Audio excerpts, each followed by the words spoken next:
Romantic ആയിട്ടുള്ള ഒരു balcony കാണണം നിങ്ങൾക്ക്. റൊമാൻറ്റിക് ബാൽക്കണി ഞാൻ പറയാൻ കാരണം ഇതിൻ്റെ ഫ്ലോർ ടൈൽസോ ഈ കാണുന്ന തേക്കിൻ്റെ ലുക്കോ അല്ലെങ്കിൽ മുകളിൽ കാണുന്ന സീലിങ്ങോ അതിന് മുകളിലുള്ള വിനീറോ ഹാങ്ങിങ് ചാലിയർ ലൈറ്റോ ഇവിടെ ഇട്ട ചെയറോ എന്തിനേറെ പറഞ്ഞ് ഈ ഫ്രെയിം കൊണ്ട് ചെയ്ത ഗ്ലാസോ ഈ പില്ലറോ ഒന്നുമല്ല റൊമാൻറ്റിക് എന്ന് ഞാൻ പറയാൻ കാരണം ആ മുന്നിലേക്ക് കാണുന്ന ആ ഗേറ്റിൻ്റെ അപ്പുറത്ത് കാണുന്ന പച്ചപ്പ് കാണുന്ന നെൽക്കതിരി വിരിഞ്ഞ് നിൽക്കുന്ന പാടം, അതിൻ്റെ ബാക്കിൽ കാണുന്ന ഒരു തോട്, ആ തോടിൻ്റെ അപ്പുറം കാണുന്ന എന്താ പറയുക തെങ്ങും തോപ്പുകൾ, അതിൻ്റെ ബാക്കിൽ കാണുന്ന ആ മല, അങ്ങനെ ആസ്വദിച്ച് ഇങ്ങനെ രാവിലെ നിൽക്കാൻ പറ്റുന്ന ഒരു അടിപൊളി റൊമാൻറ്റിക് ആയിട്ട് ബാൽക്കണി. ഈ വീട്ടിലുള്ള ആൾ ഒരു ഇൻ്റർനാഷണൽ ബിസിനസ്സുകാരനാണ്, എല്ലാ രാജ്യത്തും പോകുന്ന ആളാണ്, നമ്മളെ സുഹൃത്തും കൂടെയാണ്.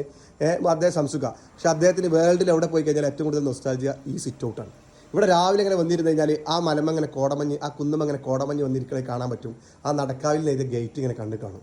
ആ ലാട്രി സ്റ്റോളിൽ ഇങ്ങനെ ചെയ്ത ഗേറ്റ് ഇങ്ങനെ കണ്ട് മുന്നിലുള്ള പച്ചപ്പ് ഇങ്ങനെ കണ്ട് ആസ്വദിച്ചിരിക്കാൻ പറ്റുന്ന ഇതുപോലത്തെ ഒരു ബാൽക്കണി ആഗ്രഹിക്കാത്തവരാരാണുള്ളത് അല്ലേ?